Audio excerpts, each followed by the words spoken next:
As Pink Floyd once said, every year is getting shorter, and boy does that not seem very true to form with this past year. 2025 will be one for the books. With another year coming to a close, that means it is time to reflect on the past year that was in music. I'm not a Spotify user, so I don't get to participate in the yearly Spotify Wrapped season as everyone else. Let's refer to this as the Apple Music users Spotify Wrapped. I feel like I've been saying this every year since I've been alive, but man, a lot of fantastic music has come out this year. How about we cut to brass tacks and talk about what you guys came here to see? The top 10 albums of 2025. I want to format this similarly to how I did last year's video, because I think it was a nice way to hit on things that wouldn't necessarily have been talked about if it was just top 10 albums of the year. So without further ado, these are the top singles of 2025. Like in my previous list video, I want to shout out the singles that were a cut above the rest. One that does not connect to an album that appears later in this video, because then it would just be all the songs from the album that I like, and that's cheating. And these singles are in no particular order. Joji, Pixelated, Kisses. Joji, friend of the show, former YouTuber turned mega pop sad man. Joji has a new album on the horizon, Piss in the Wind. Awesome name for that, might I add. And this was the first taste from his forthcoming album. And the second that you hit the play button on this, you just get poof, like slapped in the face with industrial drill beats. I think the instrumental is super hard hitting, and Joji has evolved beautifully as a vocalist and as a lyricist. Overall, a really fun, interesting, and different track that you would have assumed that Joji would put out. He's been so much in his sad singer, songwriter, melancholic bag that when he throws you the poof of a Pixelated Kiss, it just fucks you up. Daniel Caesar, Call on Me, a super fun, almost alt-rock take on his singer-songwriter R&B sound. His new album was very all over the place, genre-wise and stylistically, very singer-songwriter heavy, but this one kind of stacks above the rest in my opinion. It's catchy, it's fun, it's a little quirky, and it's got vocal melodies and guitar playing that it'll just get you snapping your fingers, you know? A super fun and addicting track that I kind of wish the vibe appeared more often on the rest of the album. I would have probably liked some of Spurgey a little bit more if that was the case. Honningbarna, Festen son aldri stopper. I think I nailed that? Question mark? Roughly translated to the party that never ends, and this track is indeed a party that never ends. It is a punk rock anthem for the ages. Language barrier be damned, you don't need to understand a single thing that the lead is saying here, just feeding off the energy that's being released from this song. It's a super awesome and fun punk song. Do not let the lyrics being a different language dissuade you at all. You really don't need them. The song is so intense, the bite is so hard, and it's just such a catchy tune in a punk rock sphere that I feel like can get pretty bland and ear fatiguey. But I think this one is a awesome track that really gets the energy going if you're in the gym. Highly recommend it if you're trying to rep out that last set. Panchiko, Lifestyle Trainer. Was never the biggest Panchiko fan of all time, but on their new album, I think that they had some really cool stuff going, and this was one of the songs that I think was a cut above the rest. A super fun alt-rock song with really driving guitars in the lead chorus section. The vocalist of Panchiko, I think, really found his stride in this song. And something about those chords, man, they just ooze this raw emotion that I just can't get enough of. Kind of eerie in a way, like a very bittersweet kind of fun. Shout out to Panchiko and the Billy Woods feature that they got on this album for some reason, but kind of sick. Sorry, Jive. UK band Sorry is someone that I heard a little bit of buzz about. Checked out their song Jet Plane. I was intrigued by it, and then listened to their song Jive off their new album Cosplay, and it might be worth a full album listen. It's a very interesting experimental rock track that it really takes advantage of the quietness and somberness of the lead's vocals, while intersplicing it with insane guitar hits and crazy percussion slams. I would say check out this track and check out the band themselves. I could only imagine their SEO is garbage right now, but, you know, Sorry band. That's probably safe bet. That's what I do. Turnstile, Seeing Stars / Birds. Yeah, I'm going to cheat a little bit because it's one thing in the music video, and I think these songs go pretty hand in hand with each other. Turnstile had a pretty big year in 2025, and I think that was in part due to some of the great singles that came out as the lead up to their new album, Never Enough. Seeing Stars, you get a very jammy, vibey, almost psychedelic experience from the punk band that I thought was very interesting. It's what caught my ear initially, because Turnstile, that's baby's first hardcore. What are they doing making funky psychedelic music. And then right into Birds, which is a song on paper that I really shouldn't love, but it really has become a standout single for me this year. Super intense, super raw, super grimy, everything that you love about new age punk rock is in this. And the transition to the more riff heavy headbanging section was just like, come on man, what are we doing? This shit was so good. Pinkpantheress and Zara Larsson, Stateside. Jake, did you give us the wrong list? Or nah man, this song rocks. Pinkpantheress is becoming an artist that I feel I can no longer ignore. She is just kind of the perfect package when you think about it. Great vocals, fun production, and just a great presence. And mix that with the fun and bubbly vibe of Zara Larsson, the Stateside remix is just, you can't beat it. It's the ultimate fun party electro pop song, and I think I'm gonna say that shit with my whole ass chest. It's just such a fun song. Listen to it now immediately, even if you don't love Pinkpantheress or Zara Larsson. I really recommend checking this out. I think the beat is just so fun. Fun is the word that I hear when I'm thinking of those two gals together. It's a great one. The Men, Pony. This is another punk rock song. A lot of punk rock ones on my year-end list of singles, but this is a record that I saw purely based on the cover hanging on a record store shelf, and being in New York, 'tis the season, I saw this was a Brooklyn-based punk band, and the second I heard the first track off their album, Buyer Beware, Pony, it was just a catchy, awesome punk rock experience that is making it on the list today. Loud, a little bit eccentric with the vocal performance, and a guitar solo that really just, ooh, it's a banger. And not to mention, this album cover, come on guys, what are we doing? This shit beautiful. If you like the sound of grimy Brooklyn punk, then I highly recommend checking this out, because it is on full display by The Men on their album Buyer Beware, specifically track Pony. Oklou, Endless. A lot of critical acclaim from Oklou's album Choke Enough this year, but for me, the intro track Endless really stopped me in my tracks. A beautiful, ambient, melodic, very down-tempo vibe. And I'm a sucker for brass instrumentation and electronic music, so the end section with the awesome, I want to call it a saxophone, was just, chef's kiss. Everything about it just really felt like an underwater level in Mario. That's like the perfect vibe, and I say that in a totally complimentary way. And finally, ROSALÍA, Berghain. Berghain. It's the place in that one party place that no one gets into. That place. Some are calling it the greatest left turn in music history in 2025, and I feel like it's hard pressed to find anyone of that caliber doing what ROSALÍA is doing. Her album Lux is getting deserved critical acclaim, and the lead single to this album just left me in a state of shock, like the entire time listening to it. What the fuck is going on? What can be said about this track that has not been said so much better by very more smarter people than I? The classical instrumentation, the multi-language vocals, Björk mention, shout out to Björk, and the Yves Tumor line at the end, just everything about it is this post-classical, new age, like, deconstructed experimental take on what pop music could be in a dystopian classical age. Like, everything about it is just such a like head scratcher that it exists, but I'm very happy it does. And I think it's a really interesting benchmark to see where music can go from here after something that is this non-traditional in a mainstream way got so popular in the underground. I think it's a very exciting time to be listening to music, and we're not even at the albums yet. Before we get into the top 10 albums of 2025, I feel like it's only fitting to talk about the albums that just missed the cut. Albums that do not appear in the top 10, but ones that I want to give a little tip of the hat to say, hey, I see you out there.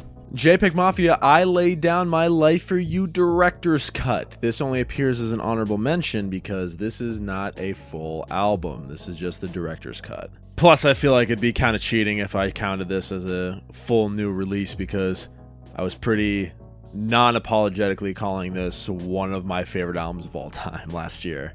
I Lay Down My Life for You exists as it existed, and this is only some additional stuff for the true diehard fans. Just bloating the track list to 28 songs, and I use bloating in a flattering way because it's JPEGMAFIA. He makes fantastic music, so even a bloated album for him is full of some excellent stuff. Do I think it improves the album to great lengths?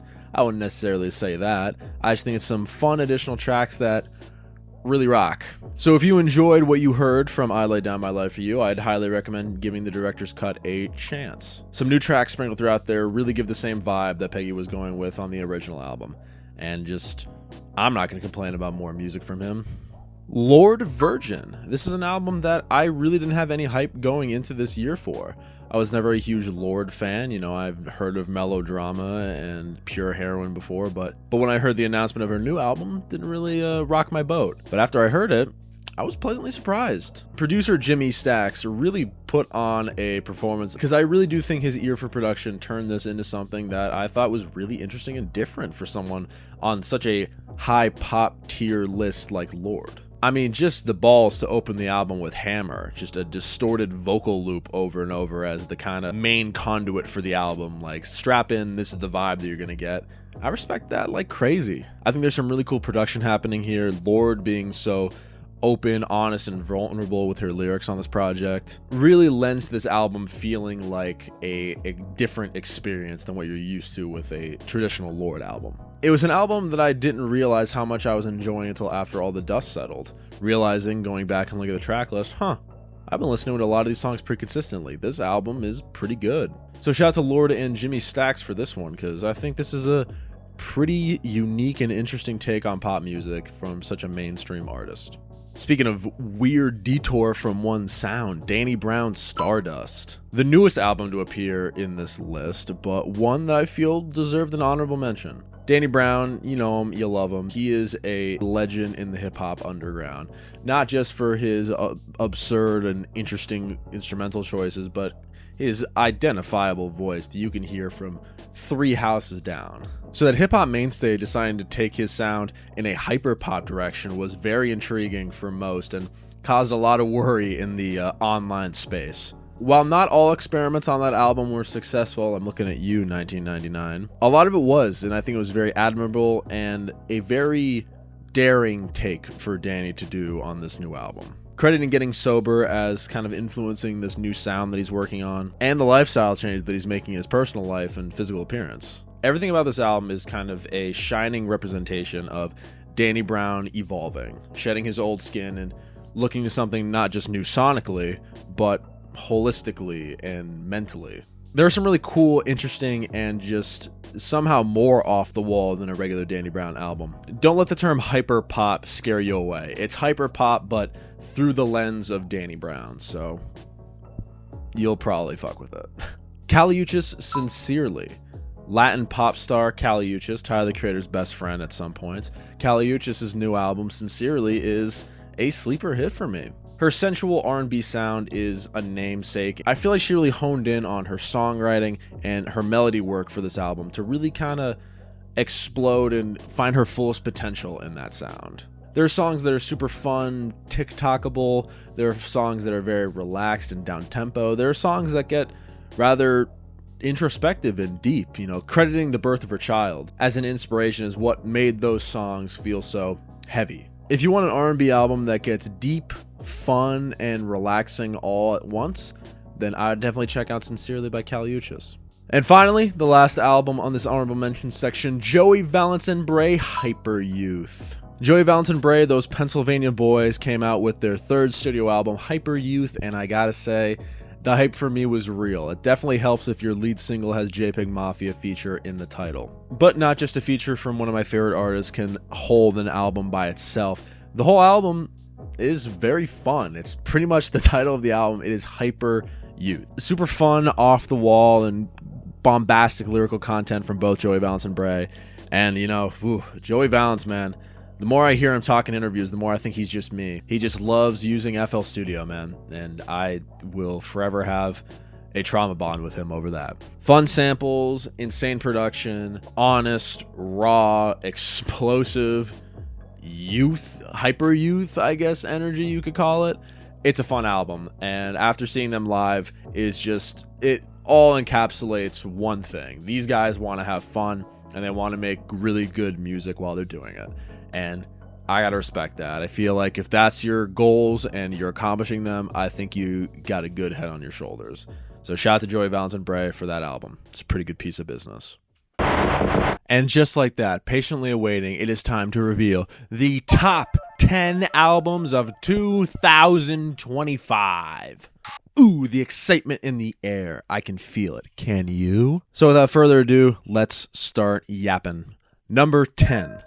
Saya Gray, Saya. Saya Gray is an art pop and singer-songwriter folk musician that I found just solely off the album cover for Saya. I thought it was awesome and I needed to hear what this sounded like, and I was not disappointed. It's a very unique and eclectic take on indie folk and art pop, being very acoustically grounded while simultaneously also having very interesting and experimental production choices. Songs like the intro track, Thus Is Why, Puddle of Me, Line Back 22, 10 Ways to Lose a Crown, Heartbreak Way, and Exhaust the Topic are all examples of this flawless melding of acoustic singer-songwriter music and experimental electropop. The lyrical content of this album dealing with heartbreak really aided that singer-songwriter melancholic vibe that you're getting on top of these glistering and sometimes muddy synthesizers. I highly recommend checking it out, and if any of those words I just said intrigue you, I think you will find yourself enjoying this much like I did. Thus is why it appears on the number 10 spot of my list. Number 9. Clipse, Let God Sort 'Em Out. Oh man, I'm sure someone just made a lot of money that this would appear on the list. Much like an entry that I previously mentioned, this is an album that I didn't realize was slowly climbing the ranks on my year-end list until after all the dust settled. The hype of Pusha T and No Malice and Pharrell back on production for the first Clipse album in, I think it was 20 years, was big, and the hype was obviously there. So after sitting with the album, really getting a vibe for it, this is my first ever Clipse album experience altogether.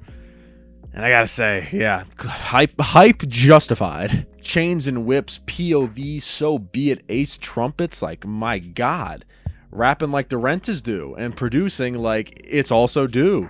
Even songs I wasn't in love with, I came back to really think were awesome. All Things Considered is a song that comes to mind. So far ahead, I found annoying until I listened to it so much, I'm like, wait a second, this chorus is catchy. But songs like Mike Tyson, Blow to the Face, FICO, Inglorious Bastards, these are just like hip-hop songs that make like actual grime feel dirty. Like kitchen grime, like the soap scum on your shower. That makes that feel dirty. That's how grimy this coke rap is. The production here might be a little iffy depending on how much of a fan you are of MIDI instrumentation, but for the most part, I think it's just really awesome seeing old collaborators come together and still being somehow on the top of their game. I don't even want to turn this into it's bigger than the music, but you know, it kind of is. There's a whole story behind Clipse and the story of redemption from Malice to No Malice, back to Malice and Pusha T, and just the brotherly connection they have. Everything about this album has been getting critical acclaim, and I 110% see why. A very good hip-hop album, and maybe some might be shocked this isn't higher on my list, but we got some good stuff coming. Get excited. Number 8. Courting Lust for Life. Or if you want to do the full title, Lust for Life, or How to Thread the Needle and Come Out the Other Side to Tell the Tale. That's the full-ass title, man. I ain't saying all that. It's called Lust for Life. This is a fun full circle moment because one of my songs of the year last year was the lead single to this album, and I think it's kind of fun that it finds itself on the top 10 list of this year. Courting is a UK rock band that primarily leans toward more pop rock, but mostly an alt rock experience. And from the singles on this thing, it really showed me, wow, this could be a really good album. And believe it or not, kind of was. On paper, you wouldn't expect me to really enjoy a pop punk alt rock album, now would you? But something about Courting really knows how to make an infectious song that has weird and interesting elements that keep me engaged. I mean, the two songs, Rollback Intro and Stealth Rollback, are two very interesting things to open an album with, specifically Stealth Rollback. Like, that's just absurd. I'm skipping ahead in the story a little bit, but they have a remix where fucking RXK Nephew raps over it. Like, how do they know who that is? I shouldn't even know who that is. How do they know who he is? And then immediately going into some of the most fun, catchy, and addictive rock music that you're going to hear this year. Pause at You, the aforementioned song that I was addicted to last year. Namcy, 11 Cent This Time, After You, Lust for Life, the title track. There's a lot of fun stuff happening on this album. And sometimes you want an album that's just fun to listen to. If pop rock with a little grimy, sweet tooth decay edge to it sounds up your alley, I'd highly recommend checking this out. Don't let the album cover dissuade you. This is the worst shit I've ever seen in my life. I'm calling it a $150. This is bad album cover, bro. Ah, shit. I'm kind of scared saying this one because I'm saying it like a kind of lower on the list than I think people should think it should be. Number 7, Geese getting killed. Bang! Geese more like grease. Someone get those goobers a shower. I saw that joke on the internet. Maybe the most meteoric rise of anyone in the rock space is going to Geese this year. I think Cameron Winter could be a close second. I don't know if you've heard about him, but he's got very similar features to the lead singer of Geese. But Geese has definitely had their moment to shine in the sun, and it is 110% warranted. Just everything coming out of the Geese camp, being the Cameron Winter solo album. The fact that they're so young, too. God, it pisses me off. They're younger than me, and they're writing shit like this? Come on, man. The reason I discuss songs that are not connected to albums in the first section of this video is because you would just hear me cry, complain, moan, scream, and just jump up and down and start doing cartwheels over Trinidad. Now, do I look like the type of guy where Trinidad would be one of my songs of the year on my Apple Music? Nope. Well, try now, because you're looking at a man who loves that shit. I've never felt such raw emotion from a song and just a feeling of danger. Like, what is this chorus, man? like what is this? Which transitions into one of the most catchy songs I've ever done, fucking Cobra. And then you get Husbands, Getting Killed, Islands of Men, 100 Horses. All pays do cocaine. Like, fucking, he's 23. He's 23 writing this. Bow Down, Taxes, Long Island City, Here I Come. Like, we're dealing with an expert here. Yeah, just everything about the rise of Geese is so warranted. It's absurd. The artist formerly known as Kenny Beats, Kenneth Bloom, working production here, just turned this into something that felt bigger than just the underground Brooklyn scene. I feel like Geese is really starting to pop off. I'm hearing people at my work talk about Geese. I've become the Geese guy. I was on the ground floor of that. So just seeing them get all this acclaim and, you know, seeing them top all these year-end lists, it's totally warranted, and I love to see it. Go listen to Getting Killed. Just go listen to this after the video's over. Number 6. Dijon, Baby, Baby, Baby. That's the sound effect that the album plays. Dijon. Very nicely that we're talking about these two artists back to back. If we're talking about another person that has had a generational year, I'd say Dijon is up there right next to Geese. Collaborating with Justin Bieber, working with Bon Iver, and dropping his own solo music, and appearing in fucking one battle after another, by the way. Wearing the green vest from his last album. Like, 2025 is the year of Dijon. This is probably why Pitchfork called it so. But I was intrigued from what I heard from Dijon on his How Do You Feel About Getting Married EP, so I wanted to check out Baby, and believe it or not, it was a fantastic record. Dijon really knows how to write a song, and I might turn this into a full video. I'm not too sure, depending on how I'm feeling spunk-wise, but I love an artist that does too much. Like, you ever see those videos where people are like, man, he has no songs or he needs to be doing all that much. Dijon does not have any songs where he needs to do that much, but he needs to do it more. I love seeing him spill every ounce of emotion he has into a vocal performance for a song. Like, come on, guys. Referee to Rewind. The song Rewind, oh my god. Another song that it's like, God, if I could have written that, I would maybe be happy with some of my life choices. But this is just such a fun art pop R&B soul experience. It's just like Baby, another Baby, Higher, Fire, Automatic, and Kinda Love. Come on, what a way to close an album. It's just such a perfect circle from Baby to Kinda Love.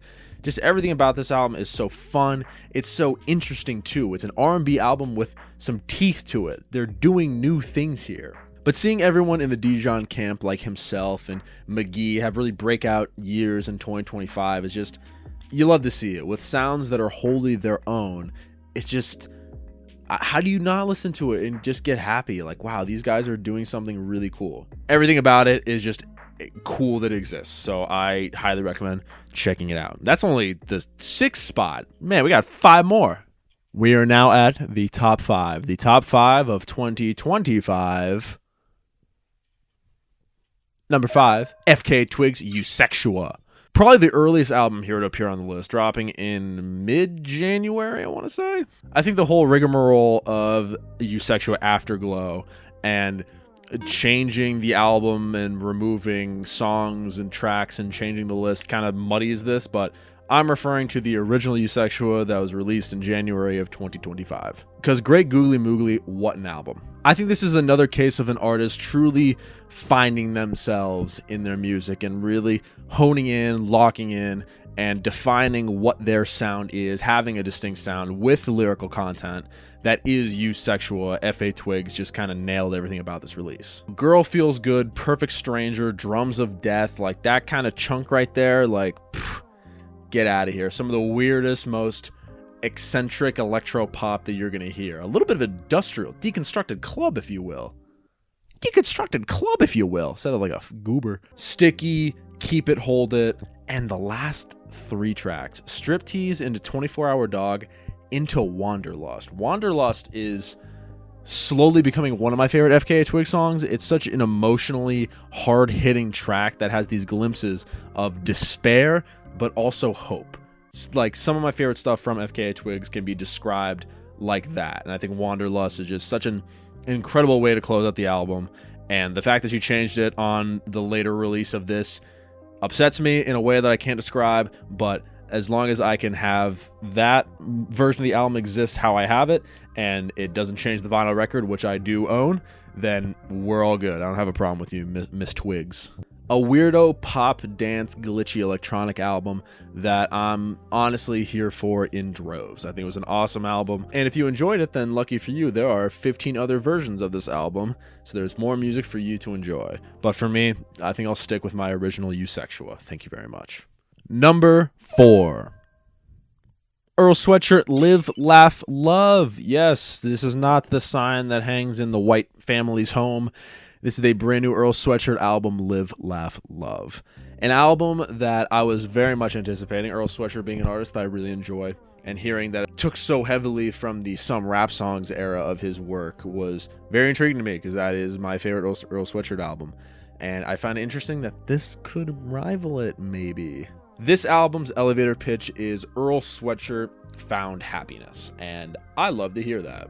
He has a family, he has children, he's found the reason in this album. And it reflects in the music. I feel like Some Rap Songs and Live, Laugh, Love kind of live in this duality of man situation where one is kind of the desolate, depressive with, you know, some hopeful hints to it. The other side of the coin is that hope with glimpse of despair in it. I think the instrumental choice here is some of Earl's best, being very catchy, being very weird, being very abrasive at some points, but all being used to compel this narrative of finding happiness and finding the way. This album lives in a very interesting spot in my brain, because this is one of the first modern age easy listening albums, where I put it on from GSW versus SC all the way down to Exhaust in that order. It's very short, it's less than 30 minutes, so not super difficult for me to do so, but I find myself always hitting the first song, going all the way through in a very easy listening, vibey context. Songs like Forge, Infatuation, Well Done, Static, Crisco, Tourmaline, Heavy Metal, Cameron Winter reference, aka Ejecto Seat, and Exhaust are all great tracks. There's nothing I would change about this album, which makes me feel like Earl really stumbled upon something unique, interesting, and fun here. And seeing him live and seeing his live shows just seem like a bunch of fun. I feel like Earl Sweatshirt is finally having fun. I'm glad he was able to have fun, but also receive critical acclaim, because we've seen rappers and musicians that have found fun, and people say, man, stay depressed. You were better that way. But lucky for his fan base, they're kind of embracing this new introspective, like, smile on your face Earl Sweatshirt with open arms, which we like to see. We like to see at the Bucket of J camp. We'd love to see people be happy. Top 3, guys. Let's get serious. Let's not fuck around. Let's get down to brass tacks. Speaking of a less than 30-minute album from an Odd Future member, number 3, Tyler, the Creator, Don't Tap the Glass. Don't tap the glass. Don't tap the glass. Don't tap the glass. Tyler, the Creator, the Mad Lad, released an album in October of last year, a new album in July of this year, and then Marty Supreme on Christmas of this year. My God, he just can't stop making shit. They should call him the Creator.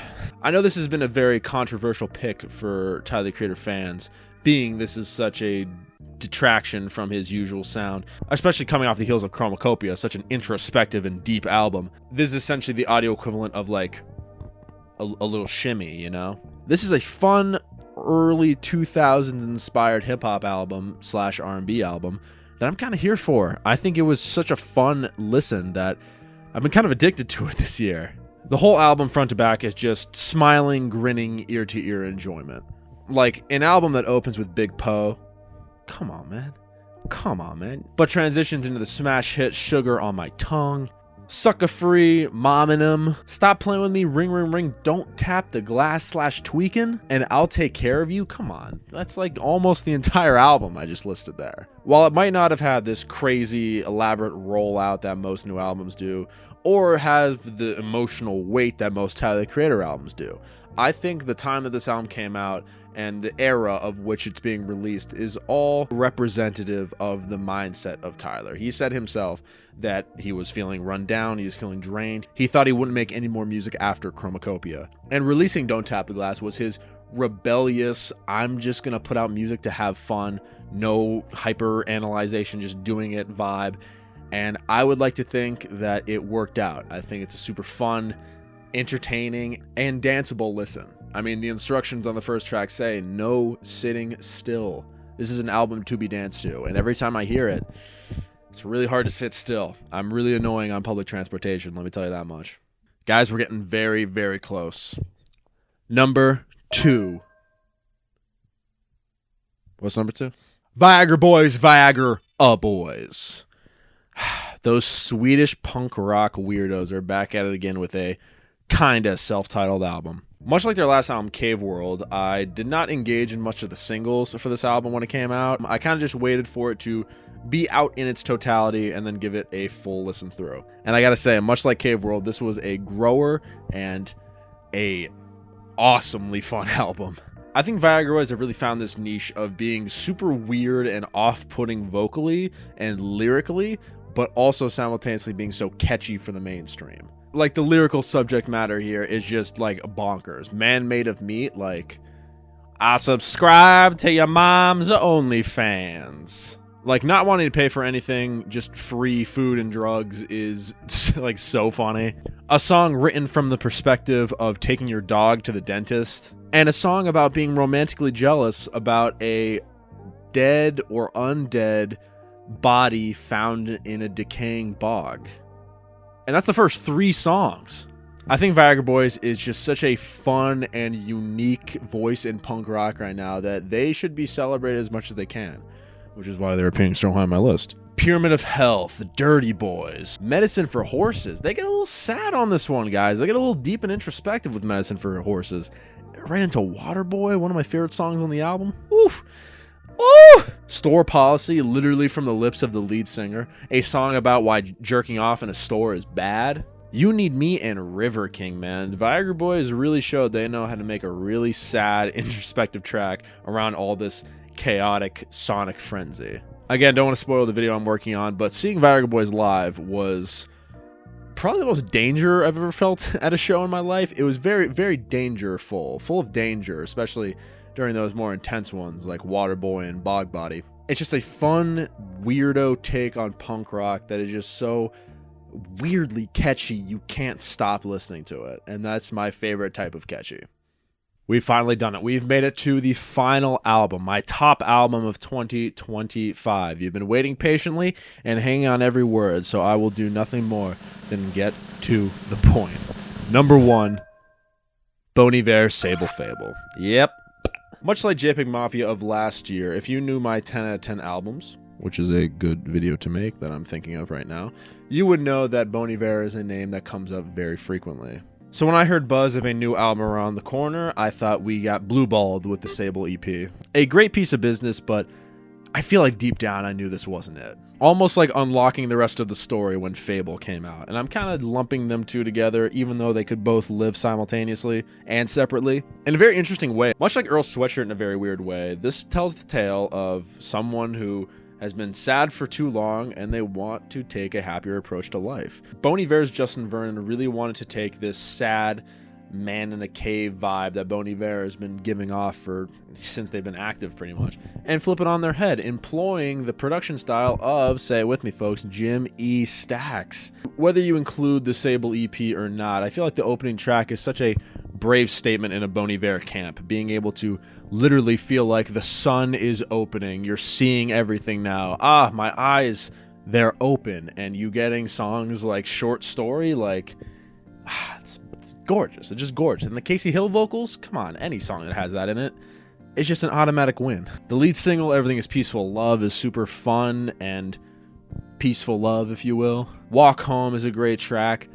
Day One featuring Flock of Dimes and Dijon. Oh my god, that song, I will forever remember where I was when I was hearing that song and I heard the guitar solo drop. Like, oh my god, I literally, my mouth just dropped. I was like, oh, dude, what is happening right now? From I'll Be There, If Only I Could Wait, There's a Rhythm, and Au Revoir. There's been rumors floated around that this is Bon Iver's final album, and if that's the final song, I'll still be pretty sad, but it's kind of appropriate that it's an instrumental, short, extended outro. It's very Au Revoir. It's a super fun album that is everything I love from Bon Iver. It's emotional, it's experimental, it's catchy, but they're all in ways that you wouldn't necessarily expect a Bon Iver album. If you remember from last year, or from my personal way of thinking that I've probably said a few times on the channel, an album is an album I love when it gives me something I didn't know I needed, or was possible. And I think that's what Justin Vernon of Bon Iver did. He showed me that Bon Iver, this acoustic singer-songwriter, electro folk, experimental pop, art pop person that is known for their very melancholic and sad demeanor, can flip it, find happiness, have a more, positive outlook on the world, while simultaneously keeping all of those previously mentioned attributes, being able to just flawlessly inject the new sound into subject matter that Justin Vernon has been working on for years. Just everything about this record, super fun, super unique, and super, happy, I guess. It's just, that's what it is. It's a happy album, and, Dijon and McGee also worked on this, so bonus points there as well, guys. Everything about this album was just always what Bon Iver was. A super collaboration-heavy, soulful, and emotional experience. And if this is the last Bon Iver album, I'll be sad, but I think it's a pretty good one to go out on, honestly. And that is why it is my album of the year for 2025. And wow, the video's over. Thank you very much for watching me talk about the albums that affected me in such a way in 2025. Quite a lot of music has come out in the past 365 days, so I've definitely missed some of your favorites. So in the comments, let me know. Tell me what I missed, tell me what I need to check out, and tell me what is your favorite album of 2025. Thank you so much for sticking around and all the love you've given on videos this year. I'm very excited to see where the channel goes in 2026. I'd say personally a big goal of mine is to finally hit 100,000 subscribers. This has been hanging in my office for a pretty long time, and I really want to replace it with the real thing soon. So subscribe, tell your friends that I make the best music content this side of the Mississippi. Thank you very much for watching. I greatly appreciate it. Now, if you'll excuse me, I'm going to go listen to Sable Fable by Bon Iver. Just the Sable part. Just Sable. I'm feeling sad, so just Sable.